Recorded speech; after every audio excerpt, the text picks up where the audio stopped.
Bonjour chers frères, bonjour chers amis, bonjour chères sœurs, bonjour à tous, partout où vous êtes. Seigneur, que le Seigneur vous accompagne et qu'il vous accorde toute sa paix. Alors, aujourd'hui, je reviens une fois de plus vers vous pour qu'on puisse ensemble partager quelques versets de la parole de Dieu. Et aujourd'hui, je voulais particulièrement qu'on voit ensemble le psaume 77. Le livre des psaumes, c'est vraiment un bon livre qui nous parle à nous aujourd'hui aussi, qui a été écrit dans l'Ancien Testament, mais qui nous parle aujourd'hui. Les psalmistes avaient l'habitude d'évoquer leur situation à Dieu, et leurs émotions, leurs sentiments, ce qu'ils ressentaient. Et nous aussi, j'ai l'habitude de dire que nous pouvons aussi être les psalmistes du temps moderne, c'est-à-dire vraiment se présenter à Dieu nos situations, nos joies, nos soucis, nos colères, nos difficultés, mais aussi lui signifier notre reconnaissance. Et voilà pourquoi je voulais aujourd'hui qu'on se regarde un peu ensemble le psaume 77. Le psaume 77 est un psaume qui est attribué à Asaph. Asaph était l'un des 3 chefs de chœur de David, et il était chargé aussi, comme les autres, de gérer tout ce qui concernait la louange dans le temple de Jérusalem. Et donc il y a 12 psaumes qui lui sont attribués, dont le psaume 77. Alors je veux le lire avec vous dans la version Semeur, psaume 77. Alors nous lisons: J'appelle Dieu, je crie vers lui, j'appelle Dieu, et il m'écoute. Au jour de ma détresse, je m'adresse au Seigneur tout au long de la nuit, sans cesse. Je tends les mains vers lui, je reste inconsolable. Dès que je pense à Dieu, je me mets à gémir, et quand je réfléchis, j'ai l'esprit abattu. Quand je veux m'endormir, tu me tiens en éveil. Me voici dans le trouble, je ne sais plus que dire. Je songe aux jours passés, aux années d'autrefois. J'évoque mes cantiques au milieu de la nuit. Je médite en moi-même et les questions me viennent. L'abandon du Seigneur va-t-il durer toujours? Ne reviendra-t-il plus jamais favorable? Son amour serait-il épuisé à jamais? Sa parole va-t-elle pour toujours rester sans suite? Dieu a-t-il oublié de manifester sa faveur? A-t-il, dans sa colère, éteint sa compassion? Voici, me dis-je, ce qui fait ma souffrance. Le Très-Haut n'agit plus comme autrefois. Je me rappellerai ce que fait l'Éternel. Oui, je veux évoquer tes prodiges passés. Je veux méditer sur toutes tes œuvres et réfléchir à tes hauts faits. Dieu, tu agis saintement. Quel Dieu est aussi grand que Dieu? Car toi, tu es le Dieu qui réalise des prodiges. Tu as manifesté ta puissance parmi les peuples. Et tu as libéré ton peuple, les enfants de Jacob, comme ceux de Joseph, en mettant en œuvre ta force. Les eaux t'ont vu, ô Dieu, les eaux t'ont vu, et elles se sont mises à bouillonner. Et même les abîmes ont été ébranlés. Les nuées déversèrent de la pluie en torrent, et dans le ciel d'orage retentit le tonnerre. Tes flèches sillonnaient le ciel dans tous les sens. Au vacarme de ton tonnerre, du sein de la tornade, l'éclat de tes éclairs illuminait le monde, et la terre en fut ébranlée et se mit à trembler. Au milieu de la mer, tu as frayé ta route et tracé ton sentier parmi les grandes eaux. Et nul n'a discerné la trace de tes pas. Tu as conduit ton peuple comme un troupeau, par le moyen du ministère de Moïse et d'Aaron. Amen. Je vous invite vraiment à lire ce beau psaume chez vous, à le relire, à le méditer, à l'étudier. Et nous allons faire une sorte d'ébauche et insister sur quelques grandes lignes de ce beau psaume. Mais on ne peut pas épuiser vraiment toutes les richesses de ce psaume en une seule vidéo. C'est pour ça que je vous encourage vraiment à le relire chez vous, à méditer et à demander au Saint-Esprit vraiment de vous éclairer sur ce psaume, sur cette parole. Et d'ailleurs, je vous invite vraiment à prendre l'habitude, si ce n'est pas déjà le cas, de lire la parole de Dieu tous les jours. Alors ce psaume qui est attribué à Asaph nous parle d'une situation où Asaph, le psalmiste ici, se trouve un peu dans une situation compliquée. Il se pose un certain nombre de questions. Il se retrouve dans une situation, on imagine que le psalmiste ici est dans une situation de détresse et de difficulté, où il ne voit plus véritablement la manifestation de la présence de Dieu dans sa vie. Il semble penser que ce Dieu a disparu et que ce Dieu n'est plus totalement là à ses côtés. Et il dit, quand je veux m'endormir, tu me tiens en éveil. Il est dans une situation où il est un peu tourmenté et en même temps, il est embarrassé parce qu'en même temps, il dit que ce Dieu le tient en éveil. Il est là, mais il se pose des questions. Il dit, me voici dans le trouble, je ne sais plus que dire. Il est manifestement dans une situation de trouble, dans une situation d'indécision. Il ne sait pas que penser et que dire de ce Dieu qui, à la fois, peut-être semble le tenir en éveil. C'est ce qu'il dit, mais en même temps, il ne le voit pas, il ne voit pas se manifester véritablement dans sa vie les bienfaits de Dieu. Il est vraiment dans l'embarras, comme chacun d'entre nous, comme nous pouvons parfois dans les situations de nos vies nous retrouver dans l'embarras. Nous ne savons que penser de ce Dieu, nous sommes dans le trouble. Et c'est ce que l'état d'esprit dans lequel se trouve notre psalmiste ici. Et il s'adresse donc à Dieu. Il s'adresse à Dieu et il se rappelle, il dit, j'évoque mes cantiques au milieu de la nuit. Pratiquement, il ne dort plus. Je médite en moi-même. Il est vraiment dans une situation de questionnement. Et il dit au verset 7, et je médite en moi-même et les questions me viennent. Le psalmiste se pose un certain nombre de questions ici. Et les questions qu'il pose ici concernent Dieu.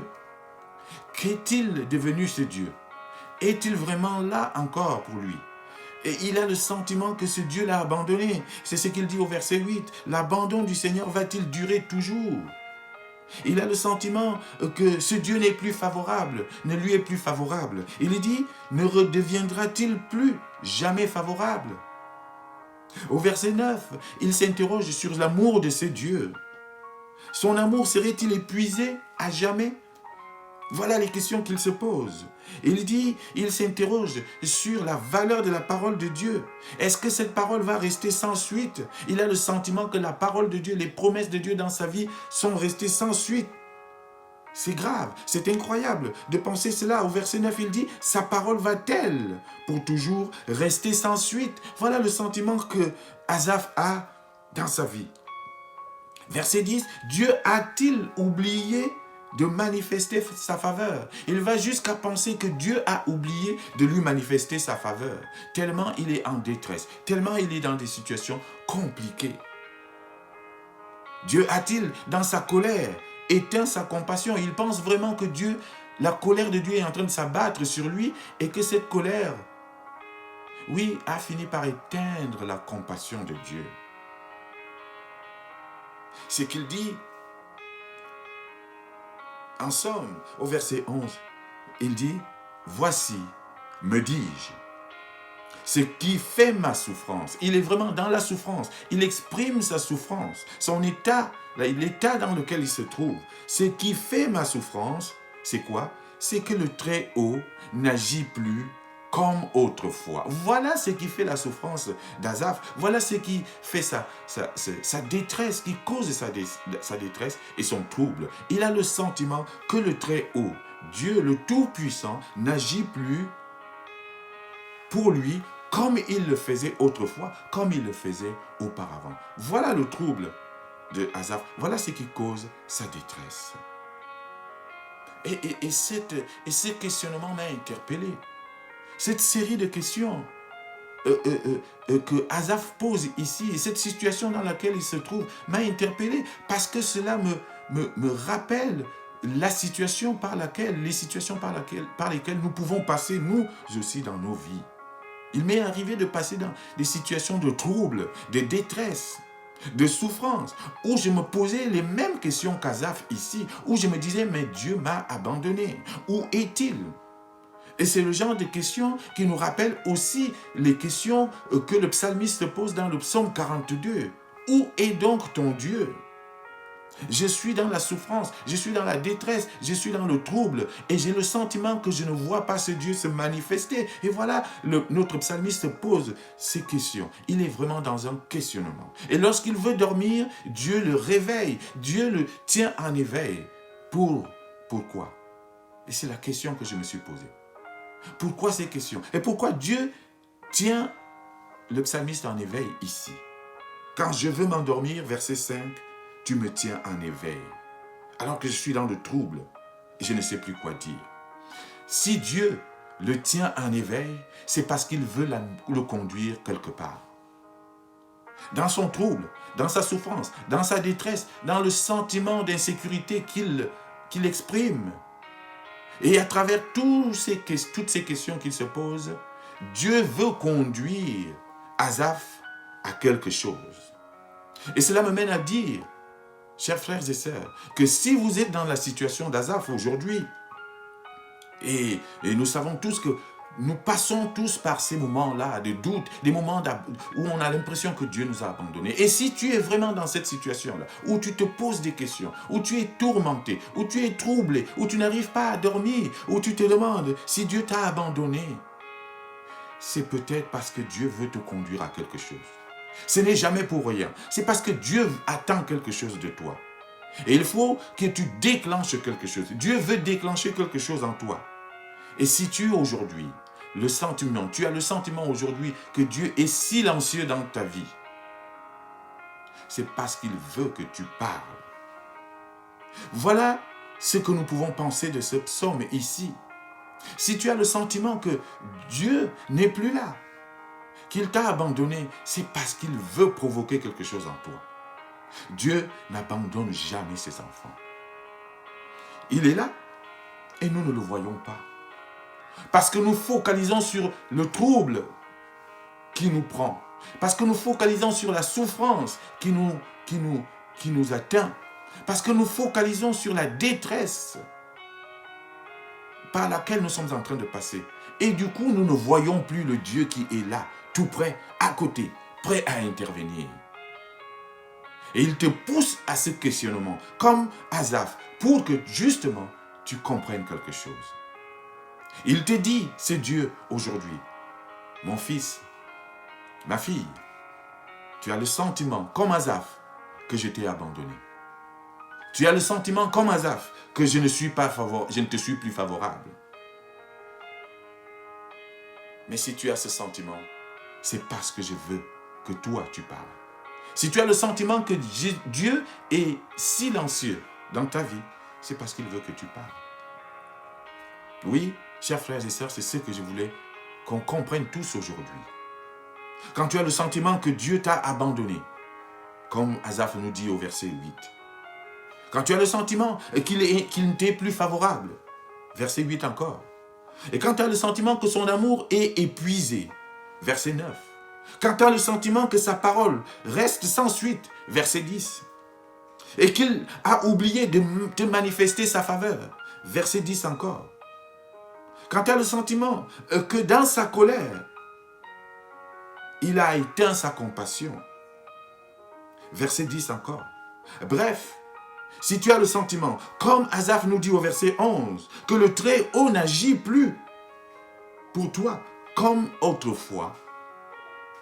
Oui, chers frères et sœurs, si tu as le sentiment que Dieu s'est tu dans ta vie, que Dieu ne te parle plus, qu'il est parti, alors même qu'il est à côté de toi, si tu as le sentiment de ne plus le voir, c'est parce que Dieu, lui, veut que tu parles en ce moment. Parce qu'il veut que tu proclames sa parole. C'est parce qu'il veut que tu sortes des choses en toi.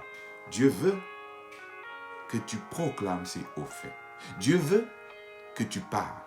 Et la manière par laquelle il veut que tu parles, il le dit ici, Asaph nous le traduit ici, nous traduit cette façon de parler à Dieu dans des moments de trouble.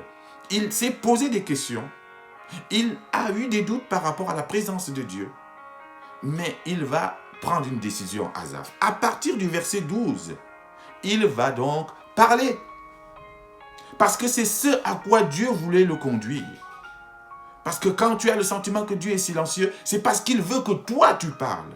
Il se met parfois un peu à côté parce qu'il voit ta vie, parce qu'il voit que tu pars dans tous les sens, parce qu'il voit que tu l'as oublié. Alors il se met un peu à l'écart pour voir comment tu vas réagir, pour t'entendre. Dieu veut t'entendre, Dieu veut que tu parles. Quand tu as le sentiment qu'il est parti, il veut que tu parles. Et comment veut-il que tu parles? De quelle manière dois-tu parler à Dieu? Il te dit, tu dois te rappeler. Tu dois te rappeler. Tu dois évoquer. Tu dois méditer. Tu dois réfléchir à tout ce qu'il a fait pour toi. C'est cela aujourd'hui. Parfois, nous avons du mal à manifester notre reconnaissance envers Dieu, à lui dire merci pour tout ce que tu as fait dans ma vie. Merci pour le passé. Merci pour les étapes par lesquelles tu m'as fait passer. Nous oublions trop vite ce que Dieu a fait pour nous dans le passé. Et c'est ce qu'Asaph dit ici. Il n'agit plus comme autrefois. Asaph a oublié tout ce que Dieu lui a fait. Mais Dieu veut que Asaph, justement, se rappelle.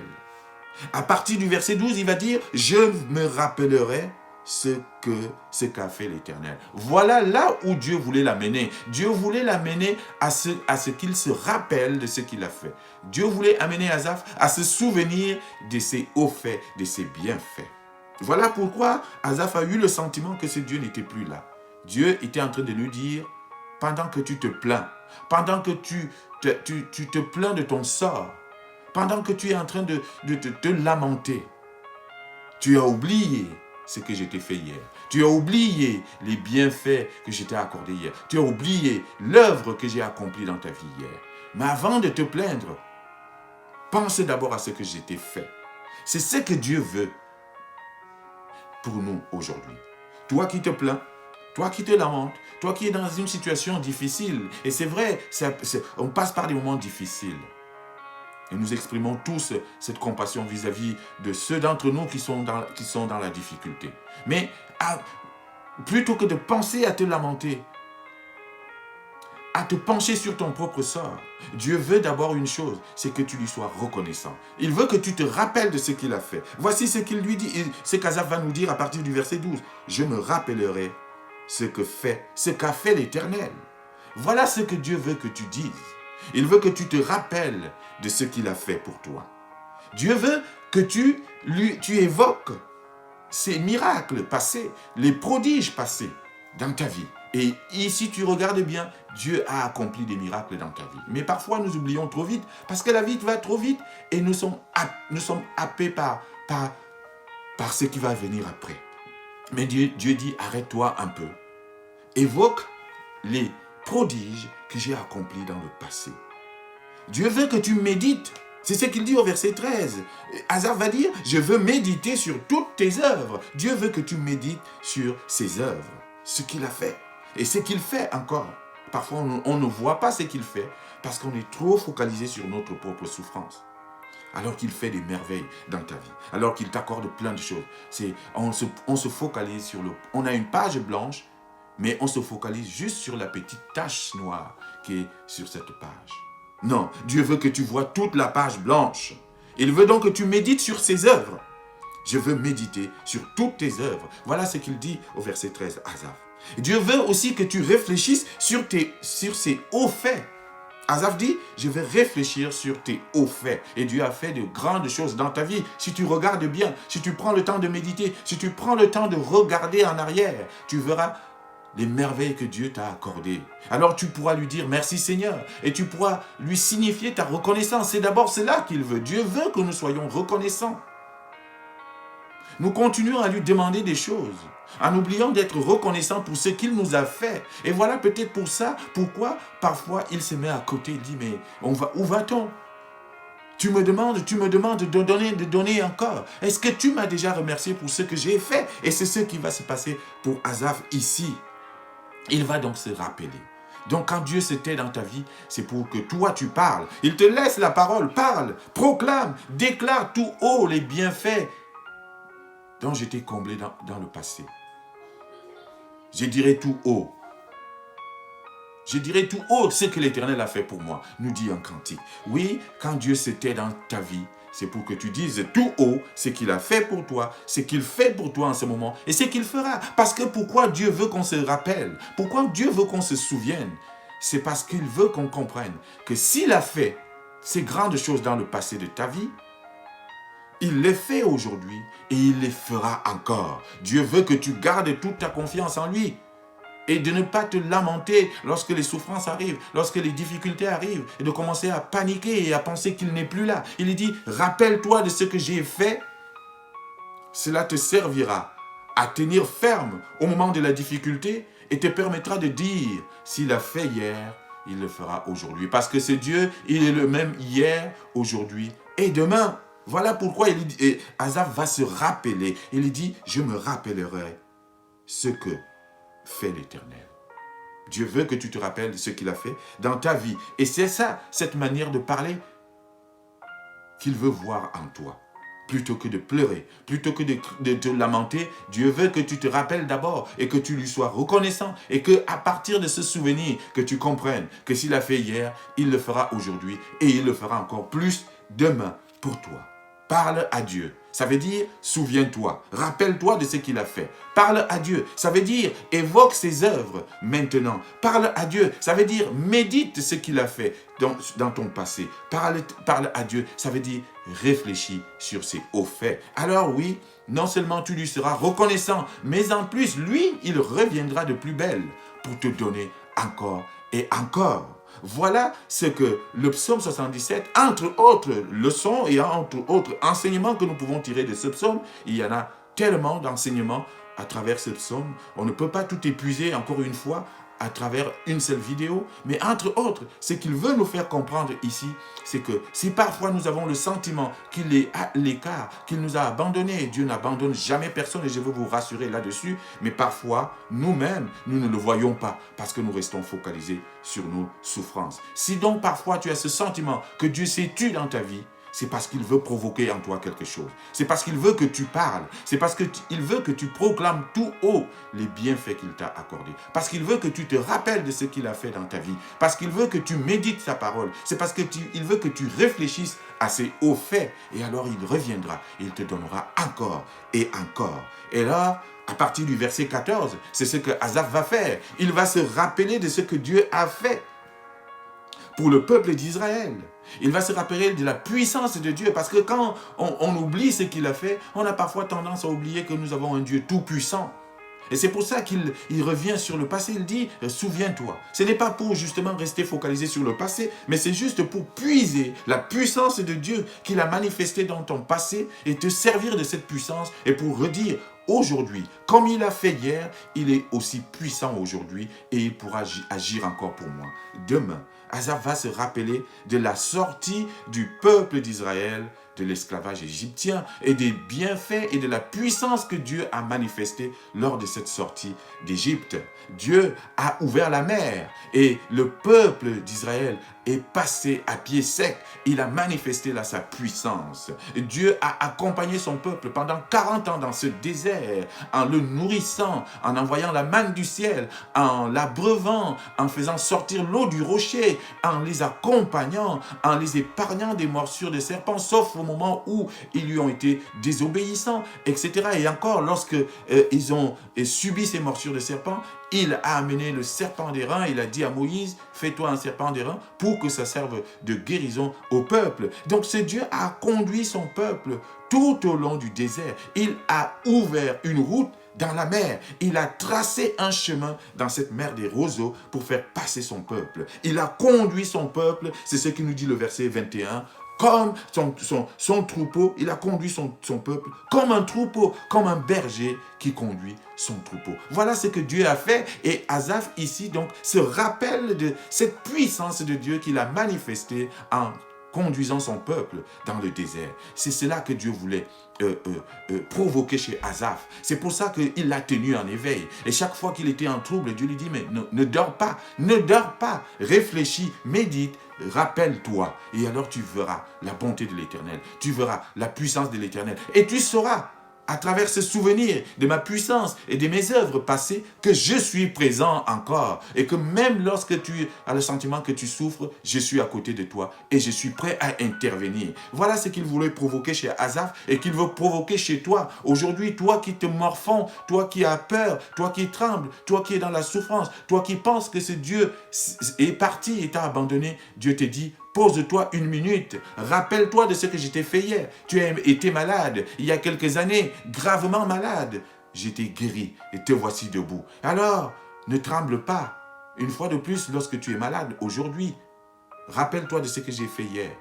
Et tu te serviras de cela pour montrer, pour savoir que je suis puissant et que je suis toujours là. Et que je suis capable de faire ce que j'ai fait hier, je peux le refaire aujourd'hui. Et donc, Asaph va dérouler toute la puissance de Dieu. Il a dit, tu as mis en œuvre ta force lors de la sortie d'Égypte. Donc, il va rappeler tous ces événements qui manifestaient la puissance de Dieu. Et il dit, les eaux t'ont vu, ô Dieu, verset 17, les eaux t'ont vu, et elles se sont mises à bouillonner. Et même les abîmes ont été ébranlés, verset 18, les nuées déversèrent de la pluie en torrent, et dans le ciel d'orage retentit le tonnerre. Tes flèches sillonnaient le ciel dans tous les sens, etc., etc. Ce sont les manifestations de la puissance de Dieu dans le passé du peuple d'Israël. Et Asaph doit aller puiser dans ce passé pour voir et comprendre que ce Dieu est toujours présent et toujours puissant et que maintenant,